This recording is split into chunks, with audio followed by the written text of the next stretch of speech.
senhoras e senhores, boa tarde. É com grande satisfação que iniciamos a cerimônia de abertura da 6ª edição do Fórum Mackenzie de Liberdade Econômica. Queremos, primeiramente, registrar e agradecer a presença das autoridades que estão conosco, do professor Dr. Wallace Teske Sabaini, pró-reitor de Controle Acadêmico, que está representando o reitor da Universidade Presbiteriana Mackenzie, professor Dr. Marco Túlio de Castro Vasconcelos, do professor Fábio Ferreira Durso, coordenador de Educação Continuada, que nesta tarde representa o professor Dr. Felipe Chiarello, pró-reitor de Pesquisa e Pós-Graduação, dos moderadores desta abertura, o professor Dr. Vladimir Fernandes Maciel, coordenador do Centro Mackenzie de Liberdade Econômica, e o jornalista Jaime Spitzkowski.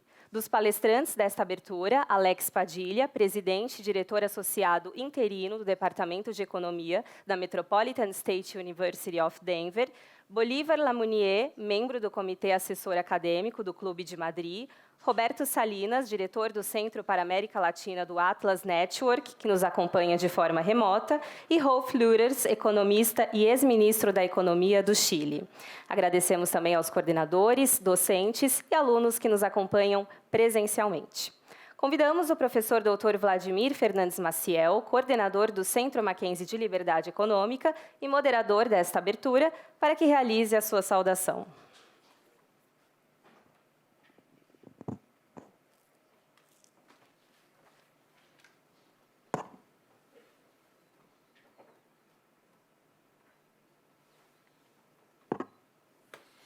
Boa tarde a todos. É com muita satisfação que a gente abre oficialmente o 6º Fórum Mackenzie de Liberdade Econômica.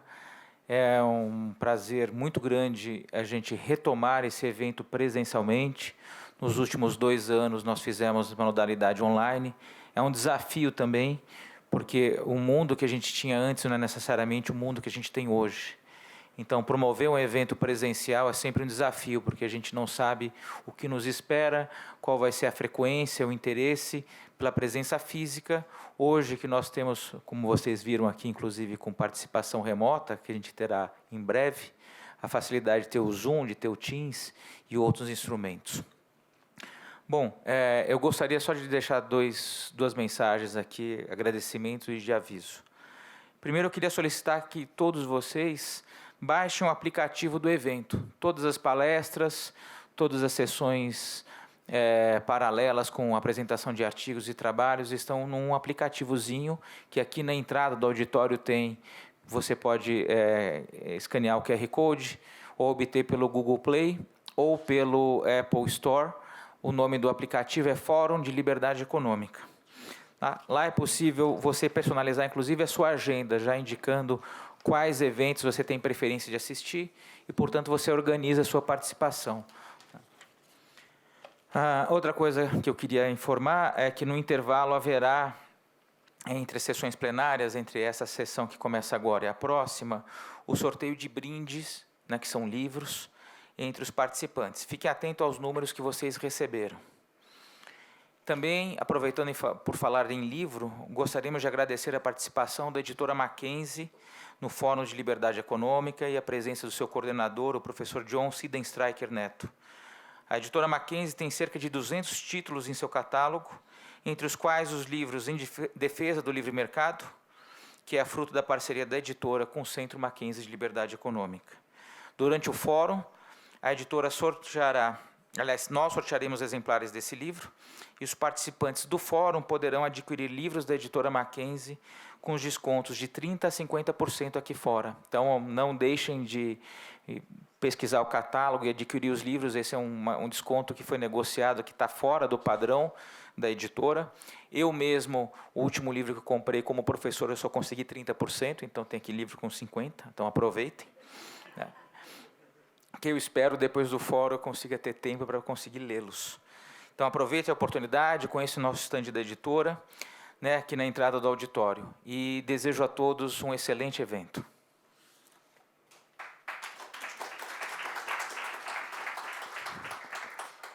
Convidamos, neste momento, o professor Dr. Wallace Teske Sabaini, pró-reitor de Controle Acadêmico, que está representando nesta tarde o reitor da Universidade Presbiteriana Mackenzie, professor Dr. Marco Túlio de Castro Vasconcelos.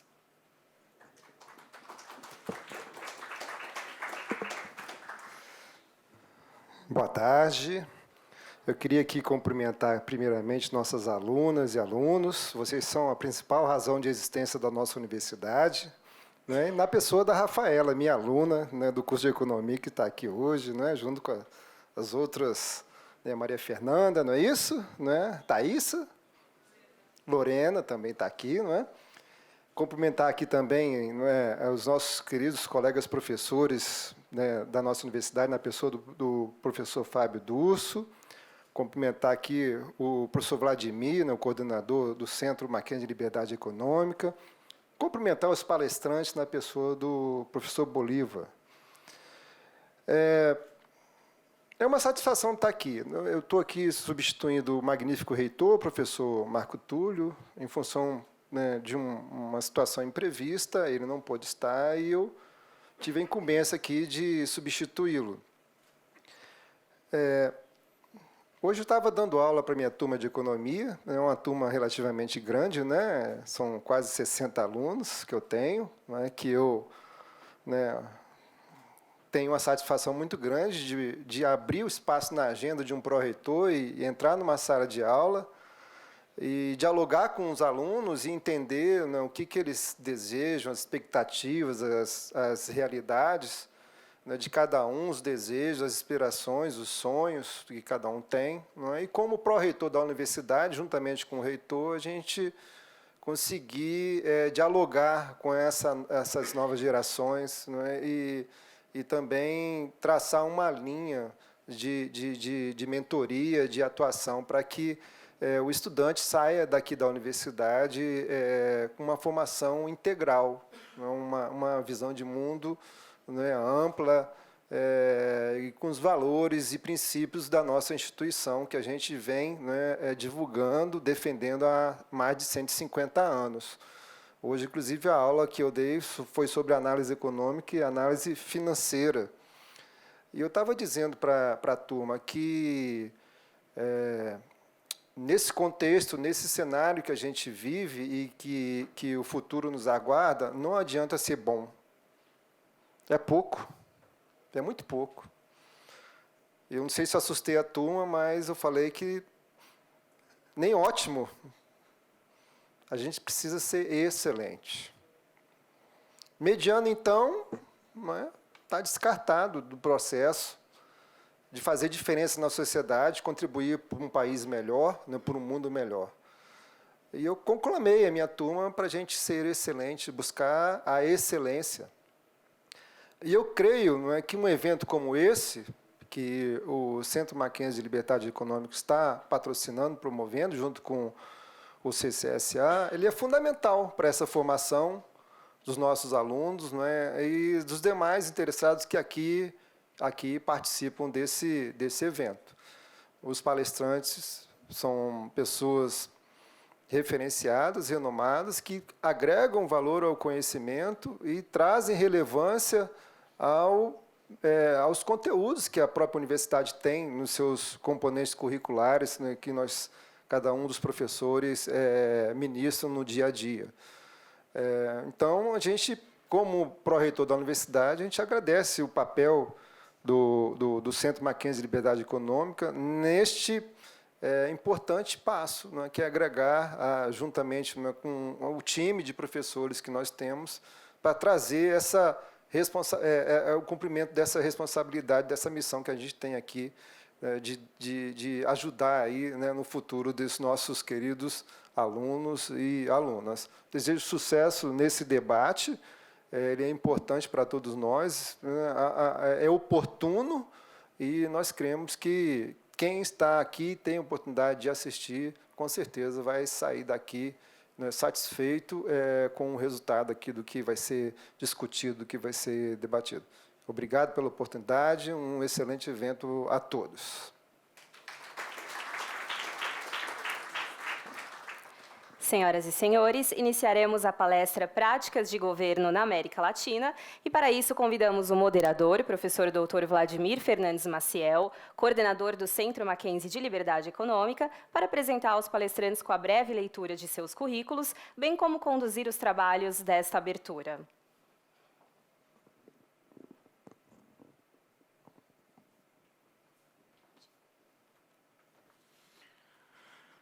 Bom, é com satisfação que eu leio os currículos dos palestrantes dessa nossa sessão plenária número 1. Bolívar Lamounier é diretor-presidente da Augurium Consultoria e Empreendimentos, bacharel em Sociologia e Política pela Universidade Federal de Minas Gerais, em 1964, PhD em Ciência Política pela Universidade da Califórnia, Los Angeles, em 1974. Foi membro da Comissão de Estudos Constitucionais, Comissão Afonso Arinos, nomeada pela Presidência da República em 1985, para preparar um anteprojeto de Constituição. Coordenou o programa de estudos sobre a revisão constitucional do Instituto de Estudos Avançados da USP entre 1992 e 1993. Integrou o COPS, Conselho de Orientação Política e Social da Fiesp, Federação das Indústrias do Estado de São Paulo, de 1989 a 2001. Presidiu o Conselho Diretor do CESOP, Centro de Estudos de Opinião Pública da Universidade de Campinas, São Paulo, de 1993 a 1999. Desde 2002, integra o Comitê Assessor Acadêmico do Clube de Madrid, entidade integrada por ex-presidentes e ex-primeiros ministros, criada em outubro de 2001, com o objetivo de promover esforços internacionais de apoio à democracia. Foi eleito para a Academia Paulista de Letras em 1997 e para a Academia Brasileira de Ciências em 2013. Escreve colunas quinzenalmente no jornal Estado de São Paulo e na revista Isto É. É autor de numerosos estudos de ciência política publicados no Brasil e no exterior, dentre os quais da independência de Lula a Bolsonaro, 2 séculos de política brasileira, imagens da virtude e do poder, a classe média brasileira, ambições, valores e projetos de sociedade, em coautoria com Amaury de Souza.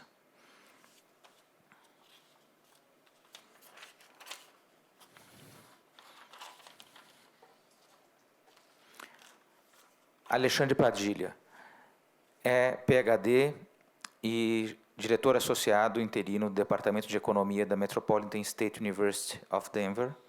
Suas áreas de especialização incluem insider trading, economia empresarial, bolsa de valores, valores mobiliários e regulamentação, análise econômica de decisões políticas e ética empresarial. Atualmente leciona princípios de microeconomia. O professor Padilha leciona na Universidade de Denver desde 2002.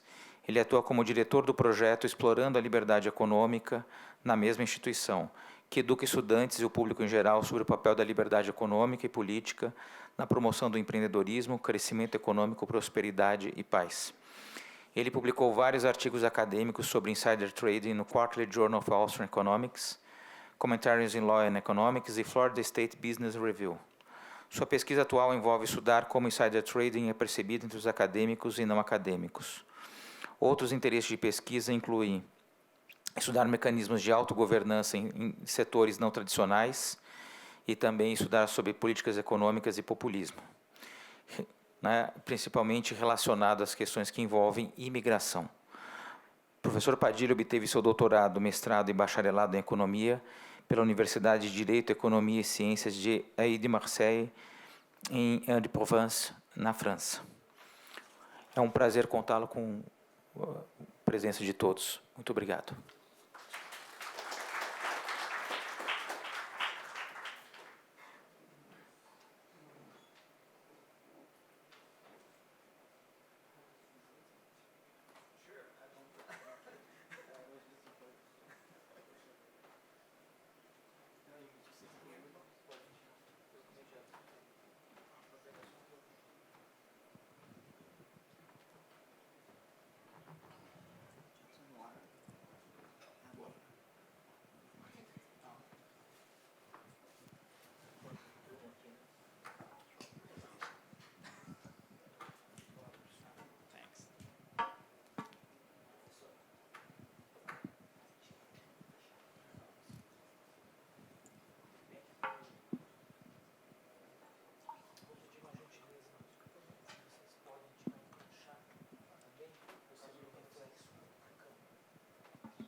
Olá, tudo bom? Eu ia pedir, por gentileza, antes de eu começar, testar se a tradução simultânea aqui em inglês para o professor Alex Padilha já está ok, funcionando. Sim? Algo? Atenção? Câmbio. Qual o canal que está a tradução em inglês? Canal número 1, number 1, channel 1. Ok, perfeito. Muito obrigado. Funcionando. Gente, eu vou pedir uma gentileza a vocês que estão aqui na plateia. Eu tenho que fazer uma abertura para a gravação, eu tenho que fazer uma apresentação, então eu tenho que ler um parágrafo formal, só para depois a gente começar o debate, tá? Só uma questão de formalidade aqui para o nosso parceiro Brasil. Olá, eu sou Vladimir Maciel, coordenador do Centro Mackenzie de Liberdade Econômica. Nós estamos hoje aqui num evento em parceria com o canal Brasil, uma iniciativa da Federação do Comércio de São Paulo. E contamos com a presença do cientista político e sociólogo professor Bolívar Lamounier e do economista professor Alexandre Padilha. Este debate está acontecendo no âmbito do 6º Fórum Mackenzie Liberdade Econômica, e a temática dessa sessão se refere às práticas de governo na América Latina. Bom, boa tarde e muito obrigado pela presença, professor Bolívar, professor Alex Padilha. Eu gostaria de começar fazendo uma pergunta conceitual. Nós temos aqui um cientista político e um economista, e eu pergunto, nesta ordem, para o cientista político, professor Bolívar, e depois professor Alex, o que é populismo, que é uma prática que é recorrente na gestão de políticas públicas de governo aqui na América Latina? Alô? Tá ligado? O termo populismo vem sendo usado de uma maneira muito variada e frequentemente sem muito sentido, e nós temos que ter cuidado com isso, porque o nosso objetivo é muito preciso. Ele foi usado no final do século XIX, tanto na Rússia como nos Estados Unidos, mas nada tinha a ver com a nossa significação latino-americana, que é muito específica. Populismo, basicamente, significa um líder político, ocupando ou não um cargo eletivo, sendo ou não, naquele momento, um presidente, faz um apelo direto à massa de eleitores para que se dediquem a ele, se devotem a ele e pressionem os poderes, quer dizer, o Congresso e o Judiciário, com o evidente objetivo de enfraquecê-los e, eventualmente, assumir o poder com intenções ditatoriais. Em última análise, o líder populista tem esta intenção. Ele tem essa intenção associada a uma outra, não menos grave, que é nenhuma responsabilidade, nenhuma seriedade no trato do dinheiro público.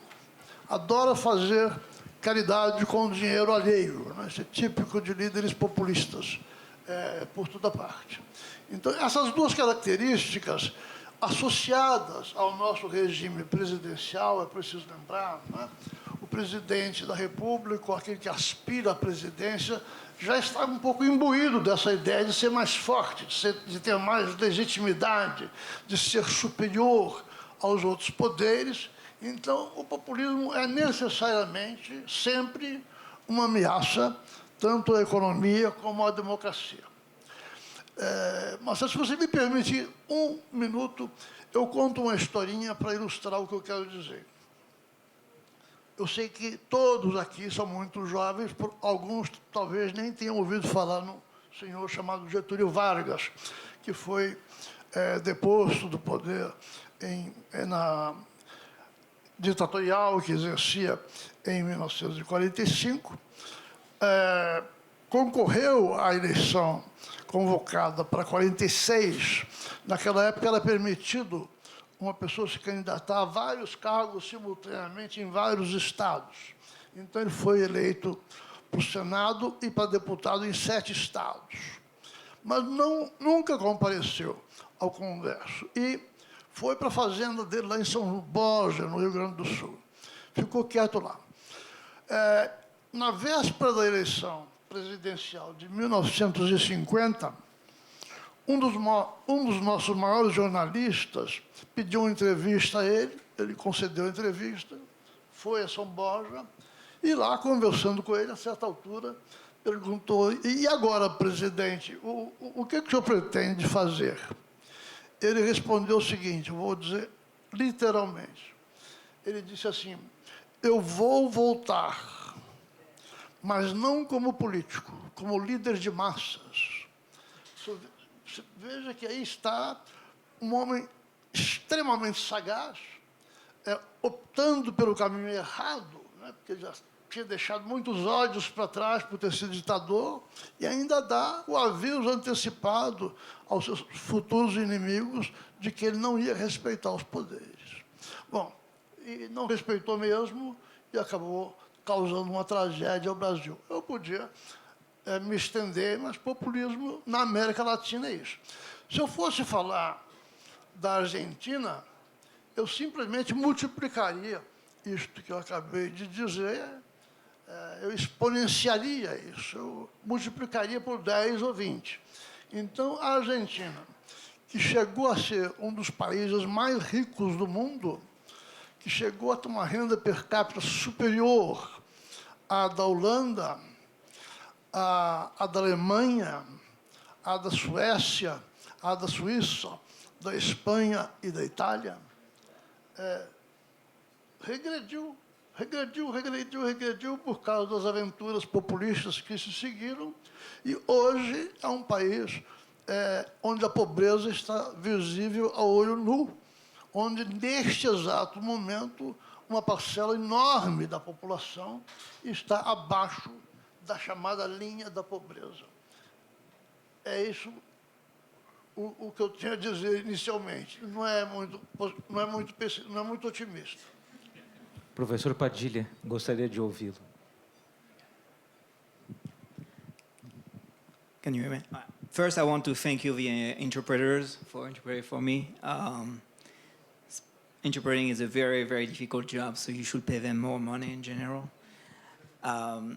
So economists tend to define populism by talking about an emphasis on economic growth and redistribution, but at the same time de-emphasize the concept of debt and inflation and monetarization of a debt. The problem with that definition of populism is that it characterizes very well left populism, which is very predominant in Latin America, but it does not reflect very well what is populism when we talk about populism in Europe, which is or thinking about the US, which has a more emphasis on nationalism. So I've done a lot of reading, and I do like the political scientist definition, which is like a thin ideology. So it's an ideology. A thin ideology is not a real ideology like socialism or capitalism or conservatism. It's something that emphasizes two groups of people, us versus them. And us, we have a moral superiority, we have a logical superiority, and them are the inferior people. Unfortunately, the them are the ones who are in power, and they are what we call the corrupt elites. And therefore, populism trying to emphasize that the corrupt elites should not be in power. And as a result of that, it's very general term of populism, then populists can grasp themselves on different type of models, capitalist, socialist, with an emphasis on nationalism or fascism to some extent, but it's not an ideology per se. So if you want to think about populism, there's no real big societal change that you want to create. You just want to put the right people in power. there's no real economic goals either. That's why economists have very many difficulties, much difficulties to actually define what populism is, because populist policies will be actually characterized by what people feel has been unfair to them, done to them as a result of those corrupt elites. I don't want to speak too much because... Ok.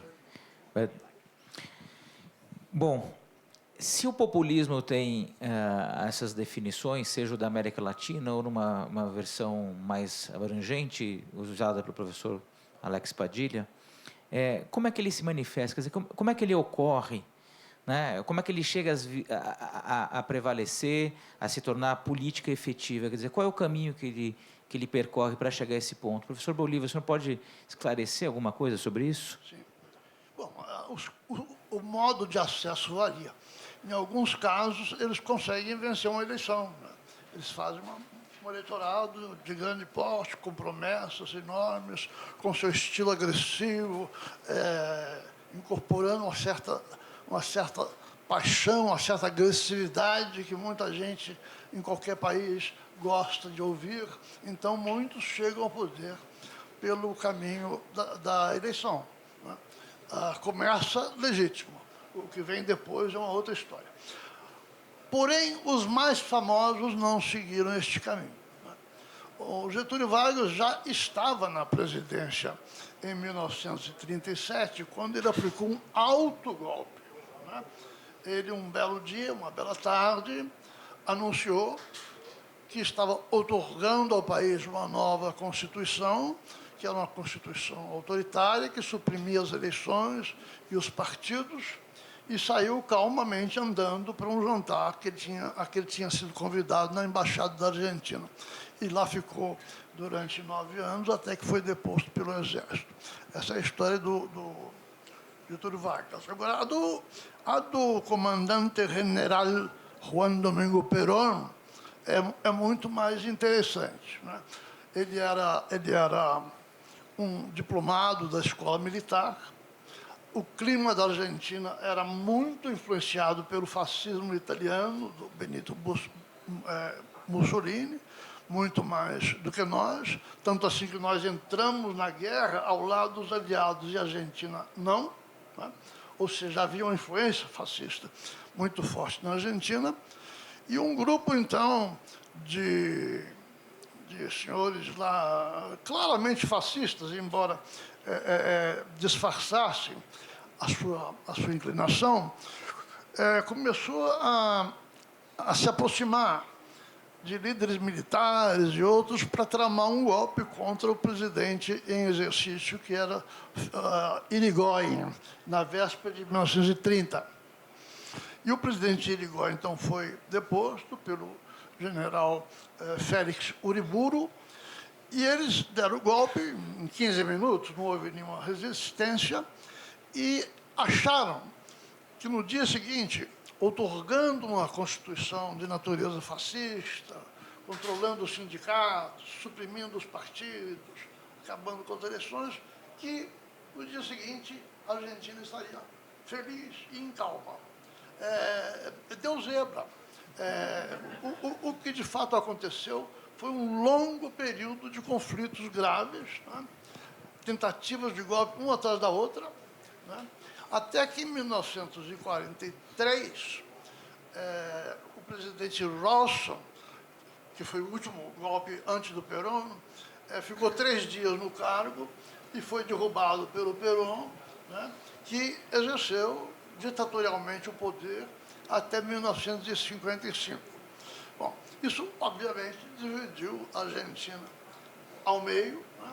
Começou, ou melhor, acelerou-se aquela tendência regressiva na economia a que eu já fiz referência, né? Ele tinha, além do poder de comando sobre o Exército, ele tinha uma infraestrutura, como eu direi, psicológica e simbólica muito importante, que era a senhora Evita Perón. Professor, eu queria te pedir uma gentileza, falar mais perto do microfone, que o som está escapando. Obrigado. Pensei que já era para mim. Não. Não,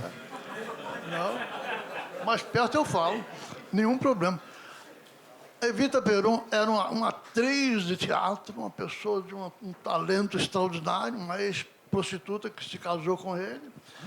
Vocês podem ver no YouTube cenas reais, em preto e branco, de ela com câncer, se despedindo daquela massa. Né?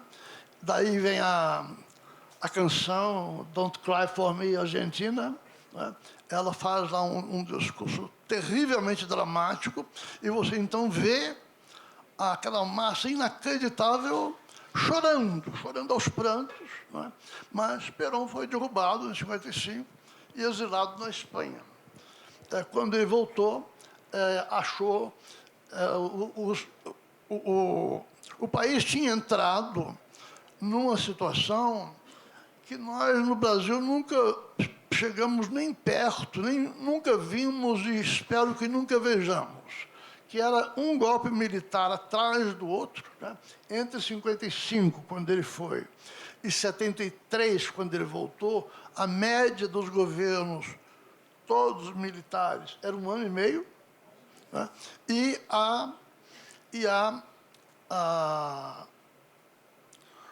Ele, antes de morrer, tinha colocado a esposa dele, a segunda esposa, Isabelita Perón, na vice-presidência, já sabendo que poderia morrer brevemente, como de fato ocorreu. E a Isabelita, então, assumiu a Argentina sem poder fazer absolutamente nada, porque, de um lado, estavam os militares se golpeando mutuamente, havia o grupo armado dos motoneiros, que era um grupo anarquista, e havia um grupo armado do Exército Popular del Pueblo, que era anarquista. Anarquistas e trotskistas, perdão, me faltou a palavra. Ou seja, a era populista da Argentina não podia ter levado a outra coisa. Subiu pelo caminho ditatorial, tentou esmagar o país, tentou fazer isto que o Alex falou, que é as elites que fiquem no seu lugar e não metam o bedelho. Né? Deu-se muito mal com isso, o país empobreceu terrivelmente e, finalmente chegou ao ponto em que está hoje, que é, como eu disse, uma parcela enorme da população abaixo da linha da pobreza. Então, tanto faz se sobe pelo caminho eleitoral com o objetivo de dar um golpe, um alto golpe, que foi o caso do Getúlio, não é? Tanto, ou como o comandante-general Juan Domingo Perón, que subiu mesmo na maca, não é? Dando um golpe. Tanto faz, o resultado é sempre o mesmo. Professor Padilha, eu gostaria de ouvir a sua complementação, trazendo elementos da economia, de como é que o populismo se manifesta, por meio de quais medidas, por quais atos, por quais decisões de política econômica que ele se faz presente.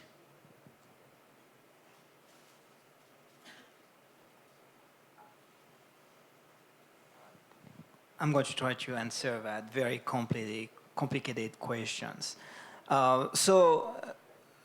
At least in the 21st century, what we observe is that we observe a big wave of globalization with more free trade, more immigration, more free flow of capital, right? And economists, as I am, tend to emphasize the greatness of more free markets. Unfortunately, when you are young, like I was, now I'm more wiser, I guess, to some extent, we tend to ignore the fact that not everybody wins to those policies, and as a result, some of those people felt left behind, which create a demand for populism, the sense that the people that win because of globalizations are the capitalists, the shareholders, the immigrants, the workers in foreign countries. But if you're a worker that lost their job because of globalization and nobody pays attention to you, you felt left over. So that creates a demand for populism. And then you have a supply of populism, which are the politicians that can identify and are well informed about the issues of resulting from globalization, at least in the 21st century. But in general, I like to bring two things. I like to bring public choice analysis of the economic approach to politics. And I like to bring my dear colleague and friend at George Mason, also Brian Kaplan. So they are not necessarily antithetical to each other. They are kind of two faces of the same coin. So the first thing is that voters tend to be looking at what have you done for me lately. And if you think about this era of globalizations, they felt that politicians have done nothing for them lately, so therefore they create that demand, and the politicians, like let's say Donald Trump, comes along and promises to people, look, you were left behind and I'm going to drive a swamp, we are going to take care of you, we are going to change those policies. That's one way. And most voters, and people in general, because they are busy and work very hard, are what we call irrational ignorance, which means they don't know the details of the impact of those policies. So they tend to support policies that are going to be sounding very good to them, right? And then there is the other part is that voters tend to be very myopic. So when you think about why populist regime can last very long or relatively long, the issue is that they are going to look at the last thing that the populist leaders have done, ignoring what the 10 things they have done bad before and keep re-electing them. Then there's Brian Kaplan, which I love dearly because he's basically putting the blame on people in general. That's their fault. And what he's basically saying is that voters suffer from many biases. And a couple of them are just basically being anti-markets, which means they underestimate the value of markets. They're anti-foreign, they underestimate the benefits of working and trading and exchanging with foreign people. They tend to have what we call the make work bias. So they tend to underestimate the value of saving labor. When you save labor, you save resources that you can reinvest for other things, other production. And there's also the confirmation bias, right? So people are going to tend to look for information that are going to confirm their biases and reject any information that is not going to make them happy. Because we economists believe our happiness lies in the fact of thinking we are right. And if you don't think, if someone brings an information to you and say, you are wrong, it makes you unhappy, so you are going to try to turn the way you head the other side, right? So the pandemic is a perfect example of that. People were locked in their house, they didn't have to work, or they could not work, they're out of work, they spend their time on social media, and you had like a lot of people on social media that were expressing their opinions about what is going on with the pandemic and with trade and immigration. And then people were just looking for the information that was confirming their biases, which opened the door for populist regime to take over because you can talk about the us versus them, right? But ultimately, and this is the biggest cause of any populist regime and the state of populism, is what we call institutional breakdown, which means when populists tend to be in power, when they see things are not going to go their way, what they are going to do is to change the institutions. They are going to try to disband the Supreme Court. They are going to give themselves more power, executive power. They are going to try to change the constitutions.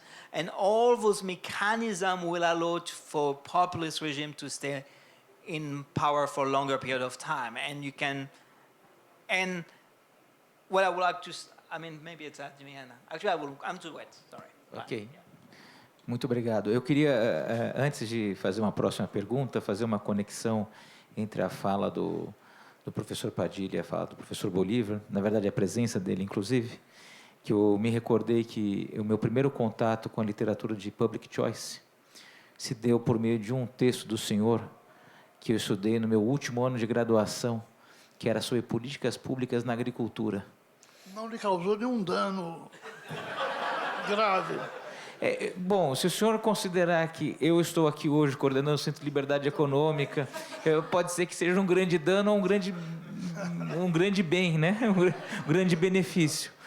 Porque foi o primeiro contato que eu tive já no final da minha graduação com a questão da literatura de public choice, os grupos de poder, etc., que trouxe uma outra perspectiva de entender economia. Então, eu queria agradecer a esse texto lá da década de 90 que eu li. E o professor Alex, ao mencionar public choice, eu estou aqui com minha primeira leitura ao vivo e a cores. Mas, continuando, professor Bolívar, eu gostaria de saber se a gente pode estabelecer alguma relação entre a existência do populismo e um capitalismo de laços, um capitalismo de compadrio, se essas coisas, se de alguma forma elas se alimentam. E depois eu passo a mesma pergunta para o professor Alexandre Padilha. Pois não. Olha, professor, se me permite um conselho, nunca convide um populista para o Centro de Liberdade Econômica, porque ele não vai se sentir à vontade aqui nessa sala. Nunca conheci, ouvi falar de um populista, na minha definição, que aprecia o mercado. Todos, sem exceção, acreditam no desenvolvimento propelido pelo capital, pelo investimento estatal. No Brasil, é curioso, porque Getúlio Vargas, tendo sido ditador, depois deposto, depois toda aquela tragédia, tivemos governos militares durante 21 anos, mas nós nunca abandonamos um certo ranço fascista no nosso pensamento econômico. Nós acreditamos piamente que vamos promover o crescimento econômico e o bem-estar com recursos públicos, mesmo não tendo recursos públicos. Essa é a parte mais engraçada da história. Nós, atualmente, mal conseguimos fechar o orçamento anual, né? Estamos aí com uma previsão para o próximo quatriênio de 400 bilhões de déficit, e sem a lei do teto. Mas o Lula, por exemplo, que está se comportando com bastante habilidade, e eu fiquei muito feliz hoje de ler nos jornais que ele convidou para o Ministério excelentes economistas, como Lara Rezende, como Peço Arida e outros. Mas, se você perguntar para ele o que ele pensa de economia, você vai pensar que você está escutando o Fidel Castro. O Fidel Castro se recusava a privatizar um salão de beleza. Nem pensar. A economia é estatal e estamos conversados. Eu espero que eles se entendam, né? Um meio termo. O Brasil não tem nenhuma chance de crescimento. Eu vou dizer duas coisas. Primeiro, isso eu me dirijo carinhosamente, afetuosamente a vocês que são Professor, jovens. o senhor pode falar pertinho do microfone, por Eu gentileza? lamento dizer a vocês que nós nunca vamos chegar ao nível de desenvolvimento econômico, de renda per capita de uma Alemanha ou de uma Suécia. Jamais. Nós temos que pensar um país médio, razoável, pacífico, decente, com melhores instituições, mas nós não temos a mais remota chance com a nossa estrutura econômica, com o nosso nível educacional, com o nosso empresariado, de chegar a um nível de desenvolvimento de grande potência econômica. Esse é o número 1. O número 2, o professor Edmar Baixa, que todos conhecem, recentemente fez uma revisão da renda per capita brasileira desde 1900 e concluiu que os números com que nós lidávamos estavam errados e que os números reais de crescimento da renda per capita são alguma coisa entre 2% e 2,5%. Ora, crescendo no longo prazo a essa taxa, nós levaremos, vamos supor, 3% ao ano, só para levantar o astral, né? Se crescermos 3% ao ano, durante um longo período, nós levaremos 23 anos para dobrar a nossa renda atual, que pelo câmbio atual são $7.500. Ou seja, chegaremos a $15 mil de renda anual per capita, que é bastante inferior à de Portugal, um dos países mais pobres da Europa. Eu poderia, se eu estivesse num dia de querer fazer terror, eu podia dizer muitas outras coisas, né?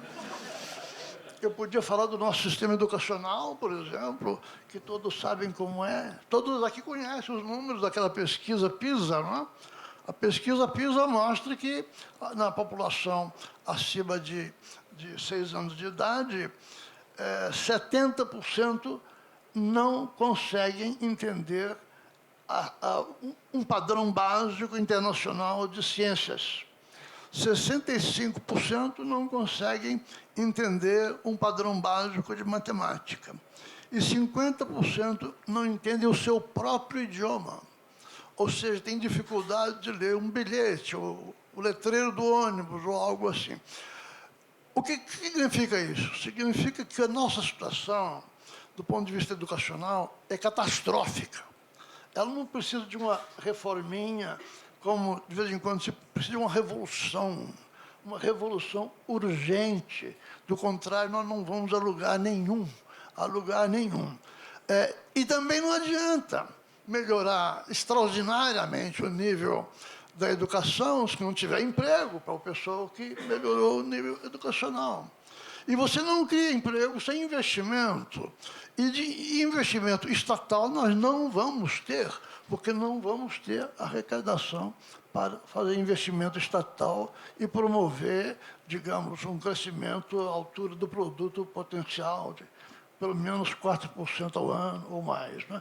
Então, nós temos um círculo infernal que nos amarra a essa realidade. O que nós temos é que botar a cabeça no lugar, pacificar o país, trabalhar com mais afinco, né? O brasileiro é um pouco preguiçoso também, né?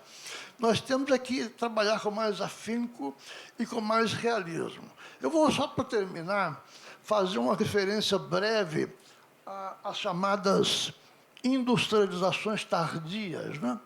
Alemanha, Estados Unidos e Japão.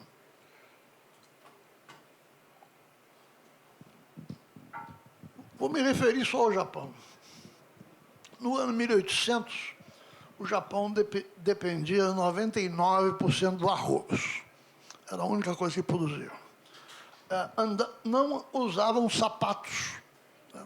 Usavam um bambu encurvado, assim, ou um couro endurecido para amaciar, para atenuar o frio. Né? Isso era o Japão. E era um país rigorosamente fechado. Né? Um japonês que viajasse ao exterior sem autorização específica e fundamentada podia até ser condenado à pena de morte. E assim era o Japão. Né? Escola, Sistema Nacional de Ensino, não havia, porque era um país rigorosamente dividido em feudos. 4 grandes senhores feudais, cada um ensinava o que queria, quando quisesse. Bom, esse país foi piorando cada vez mais. De vez em quando aparecia um navio inglês e botava um tiro de canhão lá. Eles, então, tinham que abrir uma cidade para comerciar. Foi crescendo, então, a sensação de que o país ia perder a sua soberania, a sua cultura. Então, foi que, em 1868, uma geração, uma elite mais jovem, fez a chamada restauração da dinastia Meiji. Nunca houve dinastia Meiji. Meiji era um símbolo de uma dinastia que tinha desaparecido 1000 anos antes. Mas, ao fazer a restauração da dinastia Meiji, essa jovem elite, da noite para o dia, virou 180 graus o país. Esse país está aberto, vamos mandar 10 mil sujeitos para o exterior para trazer tecnologia, para trazer técnica, para trazer conhecimento ocidental. Vamos reformar todo o ensino. Desarmaram os samurais, que era a casta dos guerreiros, né, que podiam usar aquela espada curva de 90 centímetros. E, em 30 anos, o Japão se tornou uma potência econômica e militar, a ponto até de derrotar a Rússia em 2005, na guerra do Japão com a Rússia. Eu estou dizendo isso para dizer a todos vocês, minha gente, o buraco é muito mais embaixo, sabe? O buraco que nós estamos é muito, muito mais embaixo. Nós não somos apenas um país pobre e estagnado. Nós somos um país em retrocesso, porque essa multidão de semi-analfabetos que está aí está envelhecendo. Ela está envelhecendo. Daqui a pouco ela será uma multidão de adultos analfabetos. E não pode pedir socorro aos pais, que são ainda mais analfabetos e mais velhos. Então, ou nós caímos na real de que esse país não tem futuro se não deixar de lado essas tolices populistas, essa bobajada que ouvimos de tempos em tempos, e botamos nos governos gente com capacidade técnica, políticos sérios, como já tivemos, hein, como já tivemos muito bons. Ou então, bye bye, não temos nenhum futuro. Professor Alex Padilha, antes de eu me tomar um antidepressivo, eu gostaria de ouvi-lo sobre essa relação entre capitalismo de compadrio e populismo. Eles andam de mão dada ou são coisas que são separadas? Sempre que a gente pensa em populismo, a gente pode pensar em capitalismo de compadrio próximo. Como é que você faz essa leitura?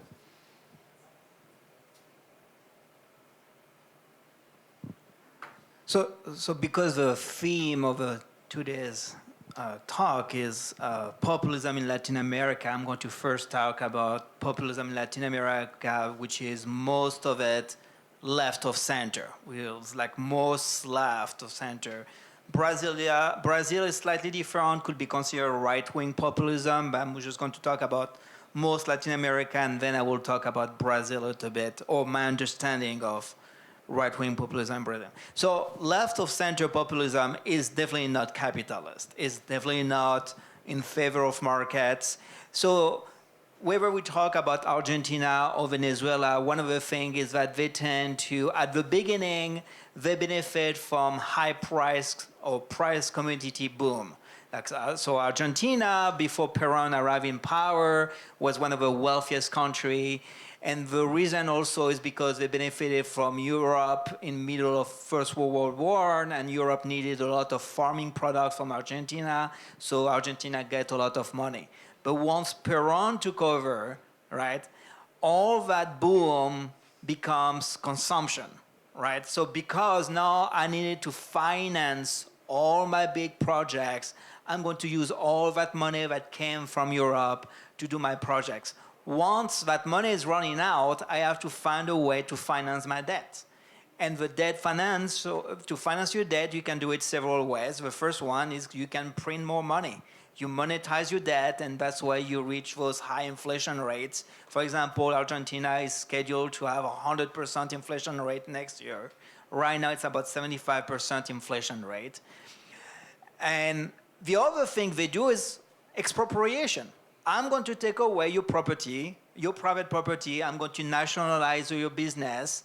So then I can capture all those revenues to expand my populism, right? So left of center has a pretty much the same, step by step. I am in Venezuela. I'm a whole producing country. I get a lot of money for oil when the price of oil is going up. So it allows to finance all my big government populist projects. When the price of oil tanks, I have no more money. What am I going to do? I'm going to have to expropriate people. I'm going to national businesses. I'm going to nationalize all companies, and I'm going to monetize my debt by printing more money, which leads to inflation. That is basically the same, almost the same step-by-step plan, right? Right-wing populism is a little bit different because we can talk about Bolsonaro, but also we can talk about Donald Trump, right? I know they are not the same, but they have kind of a similar plan, which is we need to drive a swamp, we need to stop corruption, we need to promote markets, but we also need to be nationalistic. So we then are going to deregulate some markets, we are going to make sure we have a relatively sound money projects, but then we are going to prevent free trade. We are going to prevent immigration. So on the face of things, they appear or advertise themselves as being free market or capitalist, but they are no different because to some extent they put tariff on the countries that sell steel or whatever goods. And actually, as a matter of fact, if my memory serves me well, when China retaliated against the US for by not buying any more American soybeans, what China did is to buy soybeans from Brazil, right? And the US retaliated against Brazil, putting tariff on Brazilian products. That's why I cannot get any cassava in the US. Thanks a lot. So the idea, and you create a war of what we call a trade war, and you create like sanction in terms of immigration and all those things, and they go back and forth. So the short answer should have been no. Neither right-wing or left-wing populists are actually compatible with capitalism whatsoever. Gostaria de fazer ponto. Let me stay on this theme just a little bit. We did not yet pronounce the word patrimonialism, which is the Portuguese heritage of strongly concentrated economic and political power in the state, and obviously distributing privileges of all kinds to the friends of the king. You know, that is our structure. That is intimately linked to populism and to the presidential system, which commands this whole thing. But I want to say, to touch on another related topic, to illustrate the degree to which we in Brazil, most of us, hate the market. We hate the market economy. One of our greatest intellectuals, one who was responsible for the formation of most of us, probably Professor Marcelo as well, was Celso Furtado. His economic formation of Brazil is a delight to read. We all began studying that. É uma bíblia do curso de da formação econômica do Brasil. É mandatório ler esse livro. É mandatório. It's a Bible. But Celso Furtado was what I would call a prophet of industrialization by any means, particularly with public money. Nationalism, that was his Bible. Underlying all that marvel of economic history, there is this script. But one thing which called my attention one day, and then I reread the whole book, is that even though he was at the highest level of influence in the UN Commission in Chile and in Brazilian government, there is not in the book one single line, not one single line about something that the private sector did in Brazil when he was at the top, and that was the revolution in cattle raising. In the 30s, a group of private individuals from Uberaba went to India and brought the Indian races, the Zebu, the Danlodi. And that is why we have the second cattle stock in the world after the United States. Without that, our foreign accounts would be in bad shape. A good part of that is meat that we export. We cruise those races with others that we had here. And from that we made a very sturdy, a very resistant kind of cattle, adapted to our warm weather, and that's there. And then we went beyond that and cruised the Zebu kind with the Dutch, I forgot the name, which is more appropriate to milk, producing milk. And that is the Indo-Brazil race, which exists here. By the way, someone from Texas stealth our matrix in the University of Texas, introduced it in Texas. But that is the source of the milking cattle that we have. There is not one single line in the book about this topic. Are you frightened or surprised? Then I'll give you one more. There is not one single line about technical teaching, about what the Americans in the mid-19th century called the mechanical arts. The mechanical arts, based on the land-grant colleges, was the basis of the revolution, technological revolution, behind the American late industrialization in the last 3 decades of the century. There is not in the book a single line about education, and particularly about technical teaching. So if you look around, if you look around, may I use 1 more minute? It was in 1915 or 16 that I had a strange idea. I did a nationwide survey, hearing the lawyers, their opinions about Brazil, about the profession, and so on. Obviously, the lawyer today in Brazil is no longer that gentleman, rich, who married a rich owner of a farmer. No, he's a proletarian. He hardly can pay back the costs of the faculty, of the school of law that he's going to attend. But the interesting thing is this. In that year, 1916, there were in Brazil 1,000 schools of law. I don't know today, but there was 1,000 schools of law. How 3 many? mil hoje. 3 mil.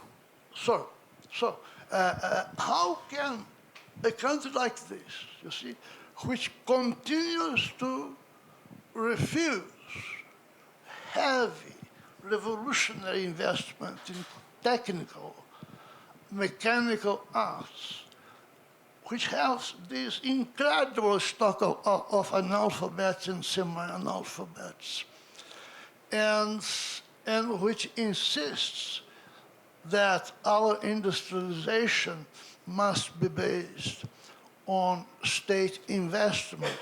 If we hardly can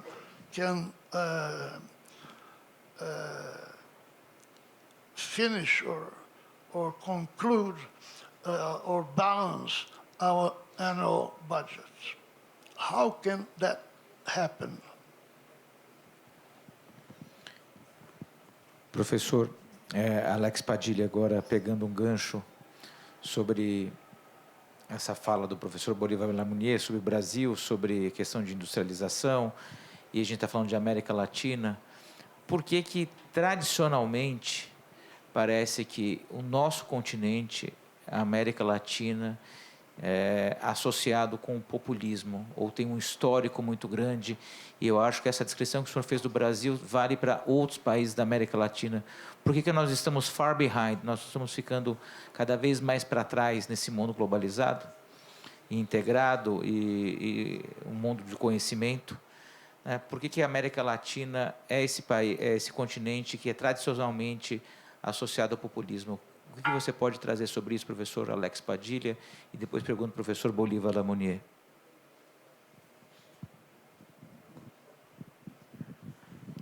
That's a very good question. So, I think there's so I don't know for sure, but there's a long discussion in development economics about the difference between common law and civil law, and the idea that countries that have been colonized by Spain and France have a civil law tradition, which itself is more prone to corruption, but also more prone to expropriation, where the property rights are being less protected. So there's that part of the answer when you're in a country where your institution, such as Argentina or Brazil, have civil law background. The institutions are less prone to protect private property rights, which give more room to expropriation when populists come into power. The other aspect of it, in my opinion, so it's just an opinion, is that the democratic institutions as we see them in Latin America are prone already to populism because they don't have what we call that strong background we can see in common law countries like the US. I'm not trying to say the US is the greatest, so that's not the case, but you have more separation of power, more check and balance in common law countries, you have more independent judiciary, your Supreme Court is very good, is strong and very powerful. Most civil law countries are very, very democratic. This is the case where, and when I sent you the slide, the case of where there's such thing as too much democracy, right? So if you give too much voting power to the people, you are going to be subject yourself to what we call the tyranny of majority. Well, and in this case, you open your door to all those excesses we can find in democracy. On the other end, when you have more representative democracy and you have, that system, as I mentioned before, like the rule of law, you are less likely to get populism. And if you see a right-wing populism in the US, it's because we start seeing a decline in the soundness of the US institution as well, where we have seen the people are given more power to the Congress, we have seen more executive power, right? So the number of executive orders in the US has increased significantly, where you see more and more power to the executive. And in Latin America, that's what's happening. I think the executive have a lot of power, and at the same time, when you become a populist, you are going to take even more power. Right? That's my answer. I totally agree. Weak institutions, which were established all over after independence, are the basis of the explanation. But there is a second one, and here I'm going to defend Brazil. Now I'm going to invert the argument and defend Brazil. The reason why we have populism is that on the other side of the world, they had things which were a lot worse than us. In Ukraine today, and I pay my homage to the brave Ukrainian people, in Ukraine, in the winter of 32 to 33, there was what is known as Holodomor. Holodomor in Ukrainian means let die of hunger. I mean, deliberate starvation decreed by Stalin to get all of the food that was in Ukraine and let the population die. And that was in 32, 33, before Adolf Hitler. Before Adolf Hitler. With Adolf Hitler, some of the guards in Auschwitz took the skin of people to make abattoirs, things of the sort. So from mid-Europe, and beyond, things were a lot worse than in Latin America. China never had a single day of democracy or competitive politics in 5,000 years. Russia, just about the same. Not in 5,000 years, but 1,000 years. So I would rather live under populism here than under Russian Holodomor in Ukraine.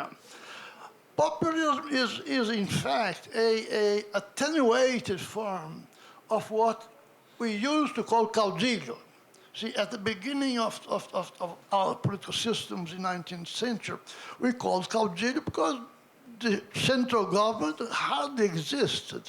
So real power was, people apparently or similar to landlords or feudal lords who committed all kinds of barbarian things. I think, and slavery, of course, but I think this still was somewhat better than what you got in Belarus, you see, in those places in the East European regions. There, a powerful farmer had the right to kill a servant if he saw fit. To kill. There was something similar to that instrument that we had in Bahia, I forgot the name. So I think that on the average, some of the countries from Central Europe and beyond had a much worse past than us. A country like Poland, for example, had an awful life. The degree of oppression was unbelievable. If you take a funny comparison, don't take me serious, Professor, because I will, you see, I'm going to glitz out of serious methodology. But if you take the average of the 20th century, India was better governed than Germany. You see, perhaps because India is too big or without any government. So it was better than Germany, which didn't have government. To have a totalitarian government like Germany and like the Soviet Union or like China is a lot worse than to have populist government, because populist government, well, sooner or later we get them out. We vote them out, hopefully. I was reading the other day a very extraordinary, well-done article about China today. You know that in China, a person who lives in the hinterland, in agriculture or in small towns, cannot travel to a big city. They cannot go to Shanghai or to Shenzhen without a specific individual permit, like a passport, individual. Do you have any idea of how many people I'm talking about? 800 million. So the day when they fed up and somehow destroyed that system and go to Shanghai, the average wage of the Shanghai worker, which is low, is going to plunge, is really going to plunge. And then people who believe that China is forever should better think more carefully, because China may not be forever. Professor Padilha, por favor, please. I just wanted to make a quick note. So in general, democracy on average perform better than any autocracies or dictatorship. That's because the probability that the democracy turns very bad and has very bad economic policies is much lower than autocracy or dictatorship. But every time a democracy does something bad from an economic viewpoint, it's a populist regime. It's most of the time. So it's not like democracy is bad. So democracy on average does better than dictatorship, autocracies, because the risk in autocracies to have bad economic policies, oppression is much higher. But every time you look at a bad case of bad democracy, it's 90% of the time, if not 100% of the time, a populist regime that is in power.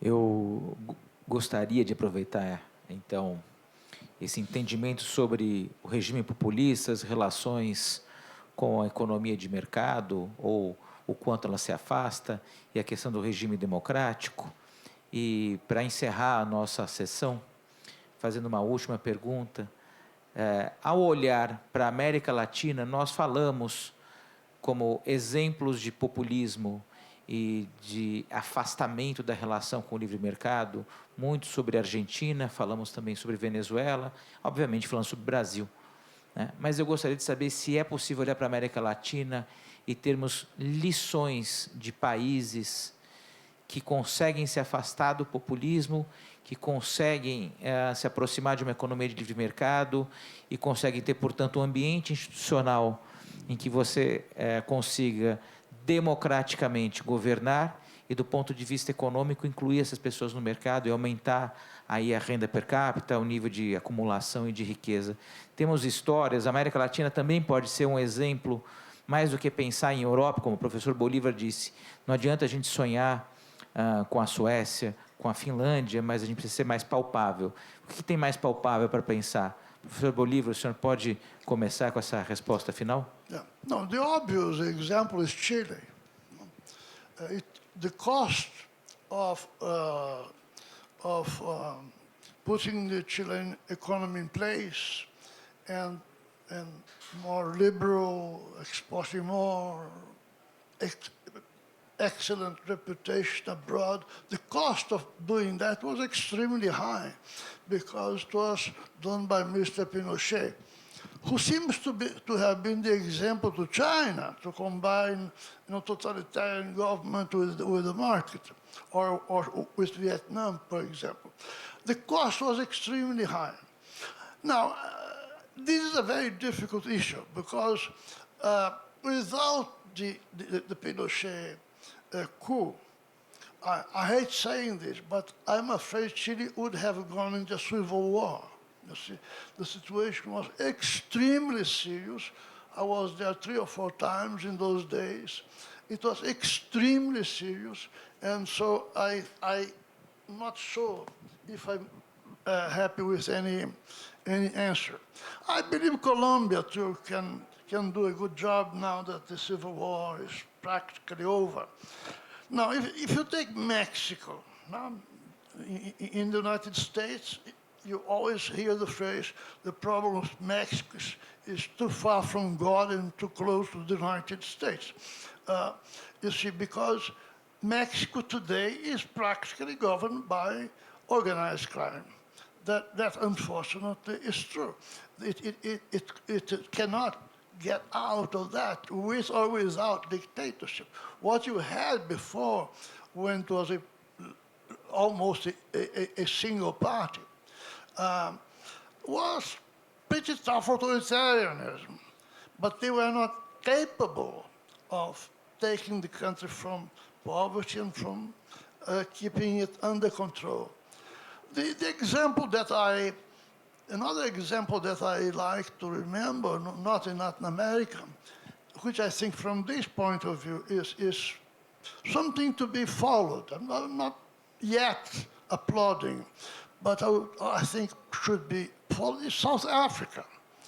I think South Africa has a better infrastructure than Brazil. Surely a better touristic structure than Brazil. See? And the way the transition was done there is absolutely exemplary. You see, a small group of black leaders talking in secret with the people of the American gold company there, Anglo-American, secretly, you see, with scheduling meetings in hotels. They did it step by step. Mandela was in Robben Island, he was there for 27 years. But it is known that as this process was progressing, he was sometimes taken from the prison by the authorities on a plane because they wanted him to know that the South Africa he was going to take and preside in a few years was no longer the South Africa where he was born. So an example of craftsmanship, political craftsmanship. If in Brazil we had the good sense, a minimum of intelligence and soundness of judgment, ours would be a simple case. Brazil would be easy to govern if we had that level of craftsmanship among our politicians. Unfortunately, we don't. Do you know why I don't? Because we feel we're happy. Brazilians are happy. They like to go to parties. So in the midst of the pandemic and COVID, we had parties almost every week in Rio. Even in rich neighborhoods, big buildings, underneath in the garage, they had 500 people, dancing, happy. So you can't live like that. You see, I think our first. O senhor pode falar perto do microfone, por favor? Our first task is terrorize Brazil. Really make people be afraid of the future. Then they will understand that with this kind of behavior that we have here, we are not going to go very far. Professor. So, my colleague at George Mason, Peter Leeson, has written a paper called Contagious Capitalism, which means when you have countries that next to capitalist countries, they tend to move toward capitalism as opposed to move backward. Latin America right now is the opposite. It's having a contagious populism movement that spread from country to countries, and it's difficult to get out of it. So the second best, not the best, so I'm going to be an economist, is to think about, is there a mechanism to shackle the hands of populist leaders? And my co-author, Nicholas Kaczanowski, has written a few papers now, 2 papers on dollarization in Latin America, and has shown that one case is Ecuador. So Ecuador is a populist country, is a populist regime with Korea, and they are dollarized. It's been dollarized in 2000, my memory serves me well. And what dollarization has allowed to do is to prevent, for example, that left of center populist regime to monetize their debt through high inflation. Because when your country is dollarized, you don't have a central bank anymore. Everything is tied to the dollar. So you have no way to finance your debt through dollarization. You have to find another mechanism. So he did from an empirical viewpoint, he did what we call a synthetic control. What happened when Ecuador dollarized, and what happened to the GDP per capita of Ecuador, and what happened if Ecuador had not been dollarized. And it's clear that Ecuador is performing much better than the synthetic, what we call a counterfactual Ecuador, that had not been dollarized in terms of GDP per capita. And if you look at the Gini coefficient, there is no negative impact of dollarizing your economy. Of course, dollarization is not, there's no such thing as unicorns. They don't exist. So you have always shortcuts and a trade-off. One possible case is if a populist regime cannot monetize their debt, they are going to try to expropriate and nationalize some businesses. In the case of Ecuador, there was some expropriation, but there's no real evidence that actually they use those expropriation to finance their debt. So the only thing that apparently the leaders apparently did is to renege on their sovereign debt. But right now, the problem of Latin America is that institutions are very difficult to change, and you have a movement of contagious populism. You can look through a Latin America map, and you look at all those countries that have voted for populist leaders, and those populist leaders slowly are taking over, giving themselves more power, changing the constitution to be elected. And it's not a nice future right now. Sorry. We should have some capinera after to relax a little bit. Bom, eu agradeço demais a presença professor Bolívar Lamounier, professor Alex Padilha, pela excelente conversa que nós tivemos aqui de entender, né, nossas raízes, nossos desafios, nossos problemas. Então, é com muita satisfação que eu encerro a nossa primeira sessão plenária. Muito obrigado.